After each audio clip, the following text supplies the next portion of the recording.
And here we are, ladies and gentlemen, on Ohana in the upper left-hand corner. We have our pink Protoss player from NsHOSeo, the one and only Brave. His opponent down here in the bottom right-hand corner is our teal Zerg player from Team Liquid. Their starter, once again, TLO. All right, man. So let's see what we got in plan here for our two players. The nice little War Prism Harass that comes from Brave is very strong on this map because of the rush distance. It's pretty easy to get to your opponent very quickly. You can even kind of beeline it straightly if you want to from the natural straight down to the bottom right main. Get in there, drop some force fields on the mineral line, and kill off some drones pretty easily. Now, if a Zerg player doesn't respond to it, if they're droning too heavily, they will take damage. It's just a matter of how much damage they're going to take. And then also their willingness to counterattack you as well. You got to really make sure that your opponent doesn't get a third up while doing a counterattack. All right, well, we'll see what pops out here in just a bit. As, you know, TLO has been operating with some kind of interesting strategies lately. Obviously, he's always been a very creative player, but we saw last week that not only after his first win, where he played a really well thought out game with those bailing drops you were talking about before, but the next one he was willing to go into some sort of super cheese as well to kind of catch his opponent off guard. And we'll see what he can do now. Of course, Dongegu, a slightly different caliber of opponent than Brave. No offense to Brave. Yeah, certainly so. And TLO actually almost had that game as well against DRG. He just missed a couple of banelings. He had 4 of them, I believe, blow on 1, which is a big trade you don't want to deal with in the early game. But end of this game, he's actually got a 14 pull going first, and then it's going to go ahead and start moving to that hatchery. It's 14 pull actually allows him to get to the hatchery about a good 10 to 12 seconds earlier than you would a 15 hatchery. You do cut out speed. It's going to be way slower compared to a normal 15 hatchery play. Yeah. But TLO just trying to throw off Brave a little bit with getting this pull into a hatchery a little bit quicker. And Brave going for a Nexus first, so he won't be able to block for too long down here. We can see that TLO's doing a nice job of scooting this probe away. Actually, just 1 hit from death, and that hatchery's going to hit about the right time. So Overlord was forced to be made for a while, and he wasn't able to make any workers from there on out. So a slight delay, but nothing that's really going to cost him all that much. Yeah, we had Brave follow up into a Nexus first, and we'll be finishing off his wall at the natural. Looks like TLO will see everything, so should prompt him to go ahead and grab that third, which could be able to get around the 330 mark. So everything looking pretty normal for a PvZ. A little bit of differences in terms of a 14 pull. Again, that's just to get a quicker hatchery. His speed will be significantly delayed, but TLO makes it work. Yeah, and looks like he's looking for about that 340 hatchery here, or 343rd, I guess I should say. There's the next hatchery on the way. It is actually going to get scouted momentarily by this probe, but it's not going to see anything all that out of the ordinary here. So TLO obviously not going for gas quite yet. Brave, we should be seeing double gas from him momentarily as his gateway and photon cannon are well on the way. And boom, there's 1, and there's 2. This is the other part of this build as well, going for that 14 pull a bit early. You just now see a queen being queued up here for TLO, so everything's just so delayed, but you get all those hatcheries down nice and safely. That's what all he cares about with the opening with the 14 pull. I know I'm pointing it out a lot, but that's just the main reason for him going for that 14 pull is to get those hatcheries down nice and safe. Yeah. Now, following up, scouting is very important here for TLO. He's going to have slow Zerglings, so they need to be in position right on point. 1 outside the natural, 1 outside the third if possible. No, that's actually a really great point, and I appreciate you making that here, but he's already working at these destructible rocks. Of course, it takes literally 1,000 hits from a single Zergling to knock out those destructible rocks, so it does take a while, and he'll need a couple of buddies to get that done. The real question, though, is now what sort of tech are we going to see from Brave? Are we going to see those drops that you were talking about before straight off to try and do some damage? We, of course, know not just how close the distance is, but how susceptible this map really is to that force field block inside of the main with a couple of sentries. Yeah, certainly so. And we should be seeing Brave start moving up in terms of the gas very soon outside of his natural. Doesn't have anything quite yet, only the 2. And you can actually get the Warp Prism Harass off with just 2 gases. You could throw robotics up and move straight into a Warp Prism, but you're going to be very Zealot heavy. You won't have too many sentries available. And he did do it once, actually, I believe in his second game, where he went pure Zealot and just had the Zealot sitting inside the mineral line and having a couple trying to deal with the Queen, which worked out very well. Positioning becomes very key at that point because you won't have force fields. TLO has pretty good map control at the moment, though. He's got control of the Zelnaga towers. He's got Overlords well positioned around to pick up on common drop routes, so things are working out okay for him. He actually runs the Zergling away from the Zelnaga tower, which I'm a little bit confused about. I guess he just wants that much more time being taken off of these killing of the destructible rocks, I guess. Yeah, these rocks are really important on the National and the Third just because tree spread. He's moving it out, but he's not moving it as quickly as possible, and that's because he has delayed queens. So he wants to get rid of these rocks, that way he's able to move between his natural and his third without potentially taking too much damage if an early aggressive play comes his way. TLO, of course, does have access to the replays that Brave played last week, so of course he could be ready for that War Prism drop that could be coming.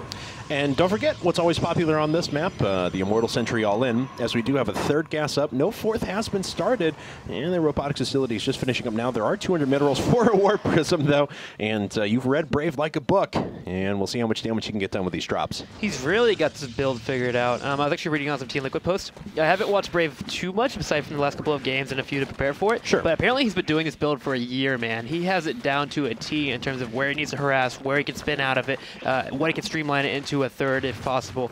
So Brave, this is just his bread and butter, and he's going to bring it out for the first game. Okay, well, those destructible rocks, after about 4 minutes of continuously attacking them, are about to fall finally for TLO. He's got a couple of queens working at that. But otherwise, things are looking pretty normal for him. There's not too much of a deviation in his build from standard PvZ. He's got his third and fourth gas down, his Roach War, and he's researching +1 ranged weapons right now. Okay, there we go. He cancels it and goes over to Carapace. I was a little surprised about that at first because that would have necessitated a large commitment into Roaches at that point. One, I don't think he wanted to provide. Those Zerglings will never have any fingernails ever again, man. Scratching away on those rocks. Aggression now coming for Zeld. A couple of sentries in a stock, or War Prism will have another Warp In available as well. So here comes the aggression from Brave. There is a Spine Crawl on the way and 7 Roaches being queued up. 2 do pop up away, but look, he's going straight for the Spine Crawler here, and he wants to tuck himself in the mineral line. If he can get any drones, it would be great for him.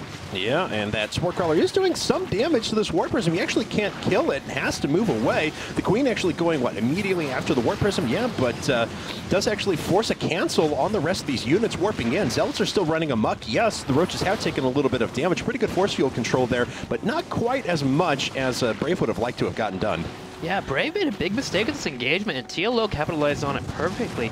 He didn't focus on the Spore Crawler we popped in. He was actually kind of walking towards it with the right click instead of having a Stalker. Sentry's already doing DPS and getting the cells around to surround it. Spore Crawler finished up, and suddenly the aggression of Brave is completely stifled because he has to pull back with the War Prism. And TLO just shows up with all his Roaches, defends it pretty nicely there. I think he only lost like 1, 2 drones maybe. I think so. I think you're right. Yeah, just 1. Perfect defense here from TLO, and he's going to be looking pretty safe here heading into the mid-game. His creep spread's moving forward. He's starting to get all that speed finished up. Roach speed +1 Carapace, already moving into Infestors.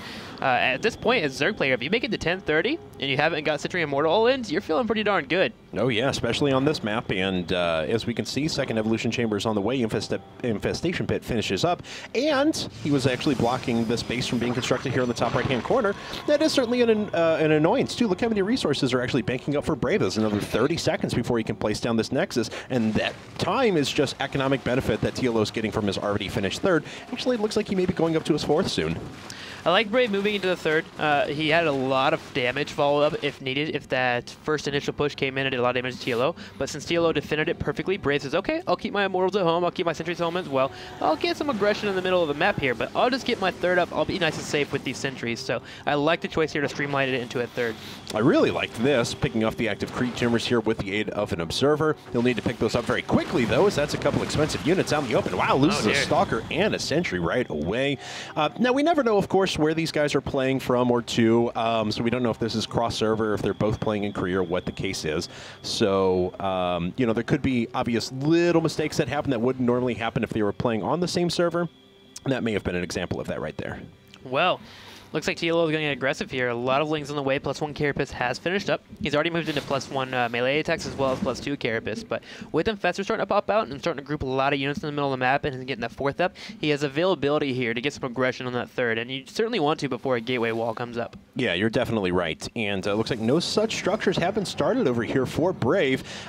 He does have a couple of photon cannons for defense, but they are very exposed at the moment. Would quickly be surrounded by Zerglings and taken out. TLO starting to move across the map. Are those his first 4 Infestors? No, he already has 3. Those are going to make a total of 7 here momentarily. Finally, +1 weapons, ground weapons is going to be done soon. And there's a Spire we're looking for that eventual late-game Broodlord transition. Brave moving up into +3 attack already for his Protoss army here, and already getting into the Colossus, as mentioned earlier here. So with him getting the area effect damage in, he will be able to hold this off pretty nicely, but he needs to get it out soon. And TLO also needs to try and really get into that third if possible. This is the point where you can kill off that third without dealing with too much hesitation. And it looks like he's going to try and go for it, cycling around the side with his Zerglings. Unfortunately, the force fields weren't good enough to prevent them from going in. But look at how many roaches he's trapped, and that is fantastic. Almost no damage is being done to these Immortals whatsoever, so the Zealots were able to engage with the Zerglings up in front before the rest of the roaches got in. The Infestors are actually a little bit farther behind the reinforcements, that is. Not a single Immortal went down, and Brave just crushed that attack. Oh my gosh, yes he did. The power of well-executed force fields there just worked out so well for Brave. After he got the initial force fields down and he kept the roaches in the middle of that huge donut,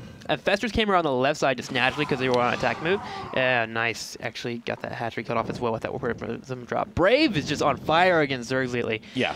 He was able to snipe off the Infestors as well when he force fielded them in up at the third, so that means TL will have to recreate them all. And he was moving into Hive Tech plus Spire, which meant he wanted to go into Broodlords, but now all that is significantly delayed by a good 2-3 minutes because you have to get an army to be able to withstand this army that could come into your natural. That's absolutely right. So now TLO trying, okay, did finish up another fourth base, so we can start saturating that here momentarily, but this has already given Brave what he needs to be able to just completely get ahead in this game. There's the gateway wall we were talking about, so if attack number 1 didn't succeed, attack number 2 is just going to be infinitely harder with AoE added into this force, on top of the fact that we also have not just AoE, but better prepared defenses, stronger upgrades overall.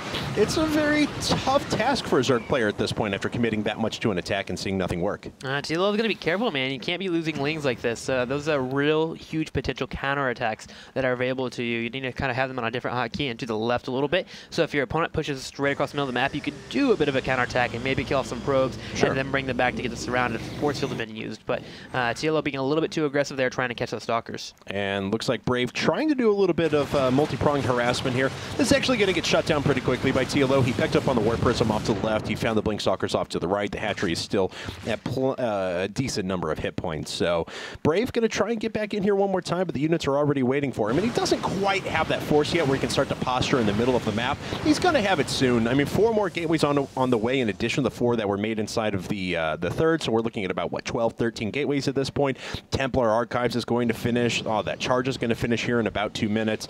And he's going to have a critical, probably +2 armor well on the way as well. And that's really what he wants to wait for.